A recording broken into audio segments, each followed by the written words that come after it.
샬롬 샬롬 샬롬 샬롬 샬롬. 하나님 사랑합니다. 여러분 주 안에서 사랑합니다. 우리 에스라 8장 1절에서 36절까지 우리 함께 합독했습니다.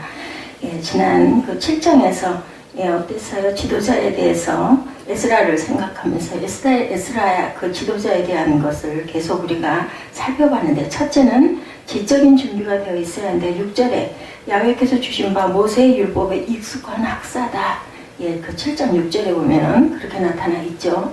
그리고 둘째는 사람들에게 신임을 얻는 사람이어야 한다고 6절 하반절에 나타나 있습니다. 여호와의 도우심을 입음으로 왕에게 구하는 것은 다 받는 자다. 왜냐하면 신임을 입었기 때문이겠죠. 셋째는 지도력이 있어야 된다. 참 지도력은 섬김이고 희생이고 겸손이라는 것을 우리가 알아야 되겠습니다.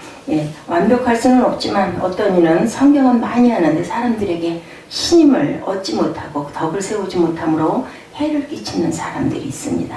어떤 이는 성경도 잘 알고 신임도 받는데 남을 섬길 줄을 모르는 사람도 있습니다. 교회 안에서는 이 세 가지의 요건을 골고루 갖춘 사람을 지도자로 세울 때 교회 공동체가 아름답게 자라가죠.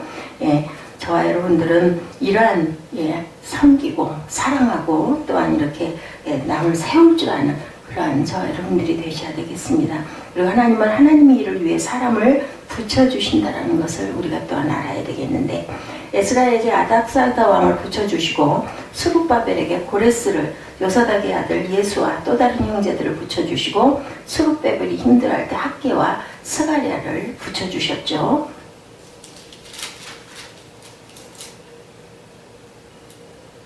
아닥사스다 왕이 있을 때 이렇게 에스라에게 아주 기가 막힌 내용의 말씀들을 그 조서를 내립니다. 7장 보면은 28절까지 계속해서 아주 귀한 이야기들을 많이 합니다. 에스라가 여호와의 율법을 연구하여 준행하며 율례와 규례를 이스라엘에 가르치기로 결심을 하기도 하죠.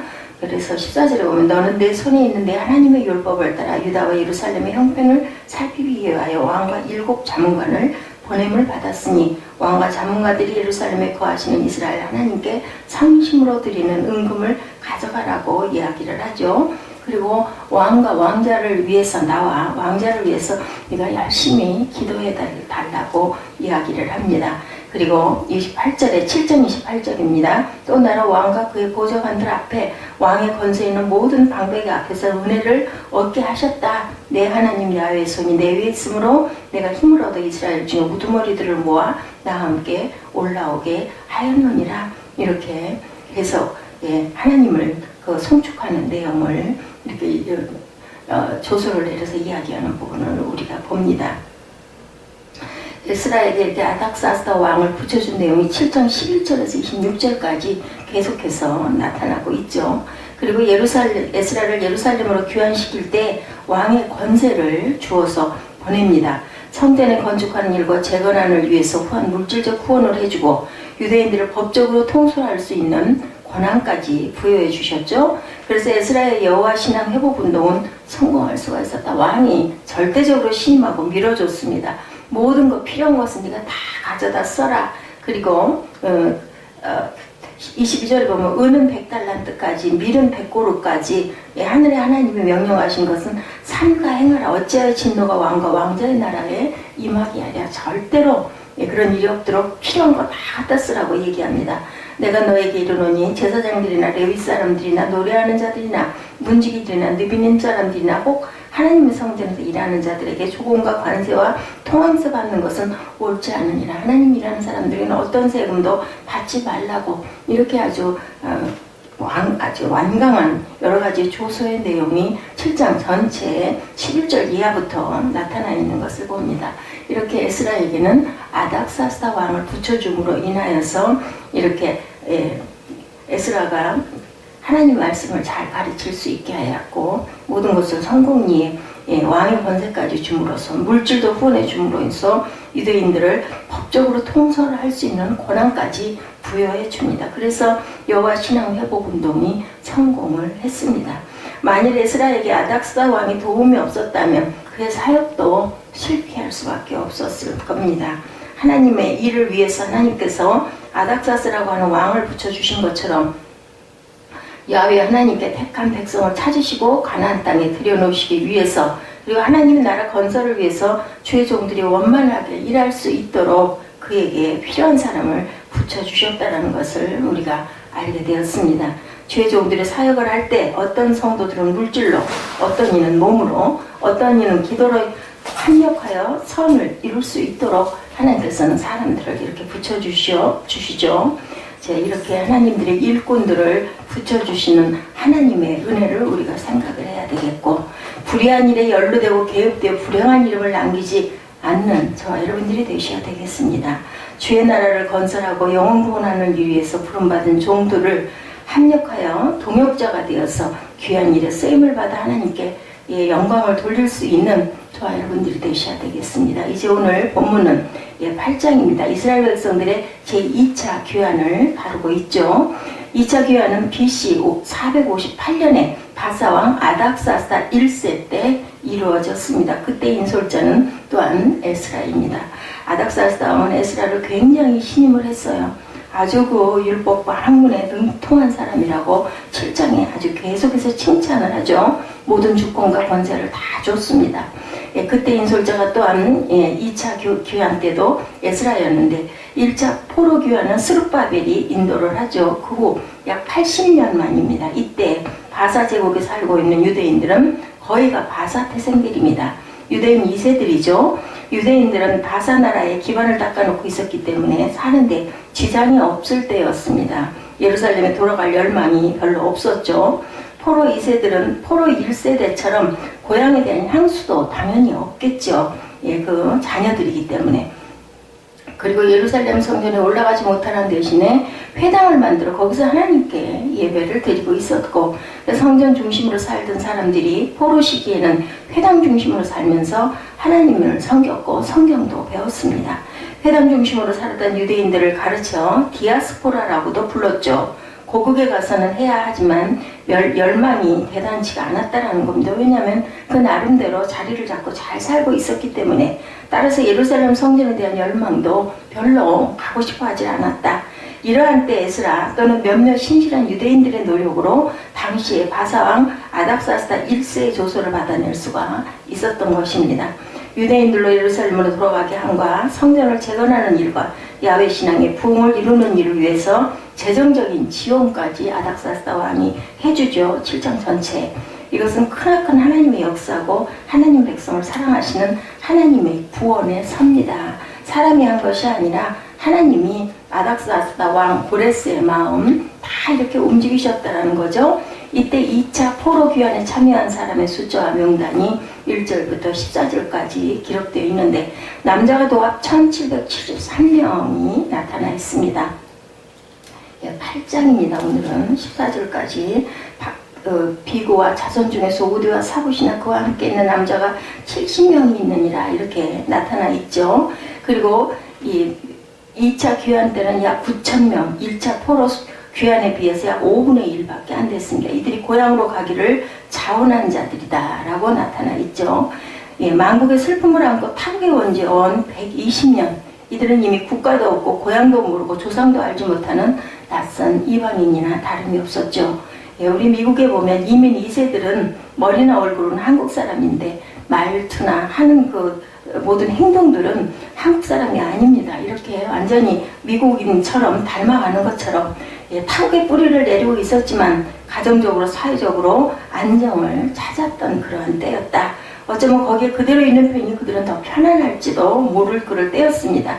그럼에도 불구하고 모든 안정과 만족과 즐거움을 포기하고 하나님의 성전을 사모하여 예루살렘으로 향할 그런 마음의 결심들을 했다는 것은 대단하죠. 1세대가 아니라 2세대이기 때문에 우리는 여기서 약속의 땅 천국에 들어가는 사람들의 모습을 보게 됩니다. 주님을 따르는 자들의 모습을 또 우리가 배우게 되죠. 천국에 들어갈 자는, 주님을 따르는 자는 현재 있는 것을 포기하지 않으면 따를 수가 없고 천국에 들어갈 수도 없다는 것. 바벨론이 아무리 좋아도 거기에 그대로 안주하고자 하는 자는 가나안 땅에 당연히 들어갈 수가 없었겠죠. 예수님을 따르는 제자들은 모든 것을 버리고 주님을 따랐다고 누가복음 5장 11절에도 말씀을 합니다. 또한 아브라함을 하나님의 명령을 받고 갈대아 우르 고향과 친척과 아비 형제를 과감히 버리고 주님을 따르죠. 결국 그는 믿음의 조상의 영광을 누리게 됩니다. 여기서 중요한 것은 세상에서 실패했기 때문에, 세상에 소망이 없기 때문에 세상에서는 못 살겠게 하늘나라에 소망을 두는 그런 것이 아니고, 우리가 이 세상에 살기에 부족함이 없지만 하늘의 소망을 둘 줄 아는 그러한 저와 여러분들이 돼야 되겠다. 여기 예루살렘으로 돌아가고자 하는 바벨론 포로 2세들처럼 천국 가기를 사모해야 되죠. 땅에서도 최대한의 성실하게 열심히 살지만 하늘나라를 사모하는 마음을 가져야 되겠다. 그 하나님에 대한 열망 때문에 세상을 포기하고 영적 예루살렘, 하나님께서 약속하신 하늘 가나안을 사모하고 추구해야 되겠다. 성경은 우리에게 세상도 하나님도 동시에 섬길 수 없다고 분명히 가르쳐 주시고 계십니다. 그래서 이 땅에 있으며 하나님의 나라를 사모하고 그 나라에 마음을 두고 그 나라의 법으로 살아야 되겠다. 그리고 제2차 귀환에 참여한 자의 숫자가 소수인 것을 보면서 천국에 들어갈 자들 또한 소수라는 것을 우리가 생각해 봅니다. 예루살렘에 돌아갈 권리는 바벨론에 살고 있는 모든 유대인들이 받았습니다. 에스라 7장 13절에 보면 우리나라에 있는 이스라엘 백성과 저희 제사장과 레위 사람 중에 예루살렘으로 올라갈 뜻이 있는 자는 누구든지 너와 함께 갈지니라, 이렇게 말씀하고 있죠. 그런 그 내용을 가지고 우리가 봤을 때 올라갈 뜻이 있는 자는 누구나 예루살렘이라. 그러나 9천여 명밖에 올라가지 못했다. 주님이 말씀하시죠. 마태복음 22장 14절에 청함받은 자는 많되 택함을 입은 자는 적으니라고 말씀을 합니다. 마태복음 24장 13절에는 그러나 끝까지 견디는 자가 구원을 얻으리라고 말씀을 하죠. 그래서 바울 사도는 빌립보서 2장 12절에 그러므로 나의 사랑하는 너희 자들아, 너희가 나 있을 때뿐만 아니라 더욱 지금 나 없을 때 항상 복종하여 두를 것 떨림으로 너희 구원을 이루라, 이렇게 말씀을 합니다. 빌립보서 3장 12절 이하에도 내가 이미 얻었다 함도 아니요 온전히 이루었다 함도 아니라 오직 내가 그리스도 예수께 잡힌 바 된 그것을 잡으려고 쫓아가노라. 형제들아, 나는 아직 내가 잡은 줄로 여기지 아니하고 오직 한 일, 즉 뒤에 있는 것을 잊어버리고 앞에 있는 것을 잡으려고 표대를 향하여 그리스도 예수 안에서 하나님의 위에서 부르신 부름의 상을 위하여 쫓아가노라고 주님의 모습을 닮아가는 성화를 말씀하고 있습니다. 오늘 본문을 읽으면 하나님의 손이라는 단어가 나오죠. 에스라 7장 9절에 뭐라고 말씀을 하셨는가 우리 한번 다시 봅니다. 첫째 달 초하루에 바벨론에서 길을 떠났고 하나님의 그 한 손에 도우심을 입어 다섯째 달 초하루에 예루살렘에 이르니라, 이렇게 나타나 있는 것을 봅니다. 하나님의 손에 도우심이라고 말씀하죠. 에스라 7장 28절에도 야훼의 손이 나의 위에 있으므로 라고 이렇게 얘기합니다. 에스라 8장 18절에도 우리 하나님의 선한 손에 도우심을 입고라고 이야기를 하고 있습니다. 18절에도 보면 명천한 사람을 데려오고 또 세레바와 그 아들과 형제 80명과 18절 초반에 우리 하나님의 선한 손에 도우심으로 이렇게 말씀하죠. 에스라 8장 22절에도 우리 하나님의 손은 자기를 찾는 모든 자에게 선을 베푸시고 자기를 배반하는 모든 자에게는 권능과 진노를 베푸신다라고도 하셨습니다. 그리고 에스라 8장 31절에는 정월 12일에 우리가 아와 강을 떠나 예루살렘으로 갈새 우리 하나님의 손이 우리를 도우사 대적과 길에 매복한 자의 손에서 건지시는 자라고 말씀을 하고 있습니다. 31절에 보면 하나님의 손이 우리를 도우사, 우리가 바벨론에서 떠나 예루살렘까지 가는 험난한 길까지 하나님의 손이 계신 것이 항상 가능한 것처럼 오늘 저와 여러분이 하나님의 손에 보호하심과 이끌어 주심과 붙들어 주심과 또한 인하여 그 광야 여정에 승리하시고 새 예루살렘 성으로 넉넉히 입성하시는 저 여러분들 되시기를 주님의 이름으로 축원합니다. 오늘 고난의 3일째 되는 수요일입니다. 이제 금요일이면 돌아가셔서 부활의 영광을 안게 되죠. 우리는 모든 걸 다 알고 있습니다. 그런데 그 시절에는 그렇지 못했었죠.